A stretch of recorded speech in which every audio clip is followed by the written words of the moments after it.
एक शहर के सारे लोग ज़ॉम्बी बन चुके हैं जो उस शहर को पूरी तरीके से तबाह कर देते हैं। लेकिन उस शहर में कुछ लोग होते हैं जो अभी भी जिंदा है, जो उन ज़ॉम्बी से लड़कर अपनी जान बचाने की कोशिश कर रहे हैं।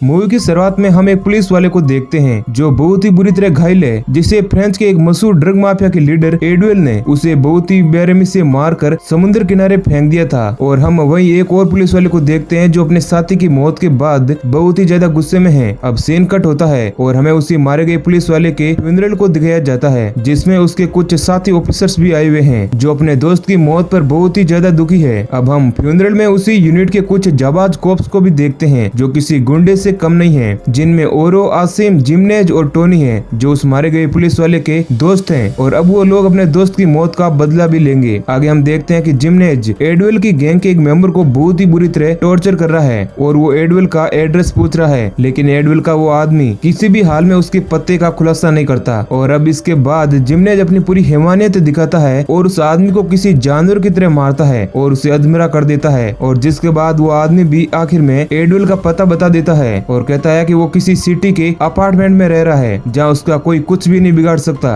अब वो सारे ऑफिसर उस अपार्टमेंट में जाने की तैयारी करते हैं और अपने साथ बहुत सारे वेपन्स ले लेते हैं और आखिर में अपना चेहरा कवर करके उस जगह पर पहुंच जाते हैं जहाँ उन्हें बहुत सारी सिक्योरिटी नजर आती है जो एडुएल की ही थी। लेकिन वो ऑफिसर पहरा दे रहे उसके आदमियों को मार कर आगे बढ़ते हैं जहाँ उन्हें एक और आदमी मिलता है जो एडुएल का सताया हुआ है और वो बताता है कि उसे भी एडुएल को खत्म करना है और वो उन लोगों के साथ आना चाहता है। लेकिन वो ऑफिसर उसे मना कर देते हैं और अब वो लोग आगे बढ़ते हैं जहाँ वो उस फ्लोर पर पहुंच जाते हैं जहाँ पर बहुत ही सन्नाटा है और उस दरवाजे पर एक बॉम्ब लगा देती है जिससे कि वो गेट खुल जाए। लेकिन तभी वो आदमी जो नीचे मिला था वो वहाँ पर आ जाता है जो उन लोगों के लिए एक शॉट गन लेकर आया था। लेकिन उसकी आवाज उस रूम के अंदर पहुंच जाती है जिससे वो अंदर बैठे हुए कुछ गैंगस्टर उन ऑफिसर्स पर दरवाजे से ही फायर कर देते हैं और एक गोली सीधी जाकर जिमनेज को लगती है और वो वहीं पर घायल होकर गिर जाता है। और साथ ही इसी बीच एक गोली उस बॉम्ब पर भी लग जाती है जो उस दरवाजे पर लगा था और वो बॉम्ब फट जाता है। इस कारण टोनी भी घायल हो जाता है। तभी अंदर से एक आदमी निकलता है जिसका नाम वोला होता है जो एडुएल का भाई था और वो उस आदमी को मार देता है जो उन ऑफिसर की मदद के लिए आया था। अब एडुएल भी बाहर आ जाता है और उन बचे हुए ऑफिसर को गन पॉइंट पर ले लेता है और उन्हें एक कमरे में बंद कर उन्हें टॉर्चर करता है। और वहीं वेला बाथरूम में पड़े घायल आदमी को जो एक गवर्नमेंट एजेंसी का एजेंट होता है उसको वह मार देता है जिससे कि वो बाकी ऑफिसर डर जाए और उन्हें सच बता दें कि आखिर वो यहाँ पर क्यों आए हैं। अब आसिम कहता है कि हम सिर्फ 4 लोग आए हैं और कोई नहीं है। लेकिन एडुएल को यकीन नहीं होता है और वो घायल जिमनेज को मार देता है और वो अपने आदमियों को सारे एग्जिट और एंट्री गेट को सील करने का कहता है। लेकिन तभी हम देखते हैं कि जिस एजेंट को वोला ने मार दिया था वो वापस खड़ा हो चुका है और अब वो एडुएल के आदमियों को मार रहा है। लेकिन वोला अब समय रहते उसके सिर पर शॉटगन से शूट कर देता है जिस कारण वो वहीं पर ढेर हो जाता है। इस बात से हमें पता चलता है कि इस मूवी का कन्वेंशन कुछ अलग है। जो लोग मारे जाते हैं वो बिना किसी ज़ॉम्बी अटैक के एक खूंखार ज़ॉम्बी में बदल जाते हैं और वो दूसरे लोगों पर अटैक करना शुरू कर देते हैं और इन ज़ॉम्बीज को सिर्फ सिर पर गोली मारकर ही खत्म किया जा सकता है। अब आगे हम देखते हैं कि एडुएल और उसके सारे साथी उन बचे हुए ऑफिसर के साथ आगे बढ़ते हैं जहाँ उन्हें वो आदमी नजर आता है जो उन ऑफिसर की मदद के लिए आया था और जिसे वोला ने मारा था। अब वो पूरी तरीके से ज़ॉम्बी बन चुका है जिसे वो लोग मार देते हैं। अब वहाँ पर और भी बहुत सारे ज़ॉम्बी आ जाते हैं जो उन्हीं के गैंग के मेंबर हैं जो उन ऑफिसर्स के द्वारा मारे गए थे। अब वो सारे लोग अपार्टमेंट की छत की तरफ बढ़ते हैं और किसी तरह टॉप फ्लोर पर आ जाते हैं जहाँ वो सारे लोग देखते हैं कि सारे शहर में ज़ॉम्बी ने अटैक करके शहर को और शहर के लोगों को तबाह कर दिया है। अब टोनी और उसकी टीम गैंगस्टर के साथ एक डील करती है जिससे वो लोग एक साथ वहाँ से बाहर निकलेंगे। अब वो सभी लोग नीचे की तरफ बढ़ते हैं जहाँ नीचे उतरते वक्त एडुएल के एक साथी जोएस पर एक ज़ॉम्बी अटैक कर देता है और इधर टोनी और उसके साथी पर भी कुछ ज़ॉम्बी अटैक कर देते हैं। लेकिन किसी तरह जोएस अपने आप को बचा लेता है। लेकिन तभी 2 और ज़ॉम्बी उसे घेर लेते हैं जिसे वोला और एडुएल बचाते हैं। लेकिन एक ज़ॉम्बी उसके पैर पर काट देता है। वहीं एक और टोनी और ओरो भी उन ज़ॉम्बी से लड़ते हैं और आसिम उन गैंगस्टर के साथ ही रहता है जो एक रूम में थे और उसी रूम के बाहर बहुत सारे ज़ॉम्बीज भी थे। और अब थोड़ी देर बाद जब आसिम के वो साथी वापस नहीं आते हैं तो वो लोग उसे बाहर जाने का कहते हैं। लेकिन एडुएल उसे कहता है कि वो दोनों तो अब तक मारे जा चुके होंगे और वो उसे उसी के साथ रहने का कहता है। आगे हम ओरर को देखते हैं जो ज़ॉम्बी से लड़ रही है और उसे वहाँ टोनी भी नजर आता है जिसे ज़ॉम्बी ने बुरी तरह घायल कर दिया दिया है और ओरो उसे खत्म करने लगती है क्योंकि अब वो भी कुछ देर में ज़ॉम्बी बन जाएगा, लेकिन टोनी उसे ऐसा करने से मना कर देता है। अब सारे लोग ग्राउंड फ्लोर की ओर बढ़ते हैं जहाँ उन्हें एक बुढ़ा आदमी मिलता है जो उन ज़ॉम्बीज को मारा होता है। एडवेल उससे पूछता है कि वो कौन है, तब वो कहता है कि वो यहाँ पर किसी काम से आया था, लेकिन कुछ ही देर में यहाँ के हालात खराब होने के कारण उसे यहीं पर रुकना पड़ा। अब एडवेल उसे भी अपनी टीम में ले लेता है और वो लोग फिर से एक रूम में जाते हैं जहाँ वो बुढ़ा आदमी जोइस के जख्मी पैर को काटने का कहता है, लेकिन जोइस कहता है कि वो ऐसा नहीं कर सकता और उसकी इसी बात से वोला भी एग्री करता है और फिर वो लोग आपस में लड़ने लगते हैं, लेकिन एडवेल के कहने पर वो लोग उसके पैर को नहीं काटते हैं और अब वो लोग उसी रूम में बैठ जाते हैं जहाँ उन्हें टीवी पर एक अनाउंसमेंट सुनाई देती है जिसमें गवर्नमेंट बचे हुए लोगों को मिलिट्री कैंप में आने का कहती है, जिसके बाद वो सभी लोग उस अपार्टमेंट को छोड़ने का प्लान बनाते हैं। इसी बीच आसिम एडवेल को अपने दोनों साथी को ढूंढने का कहता है, लेकिन वो मना कर देता है। अब वो लोग आगे बढ़ते हैं जहाँ उन्हें एक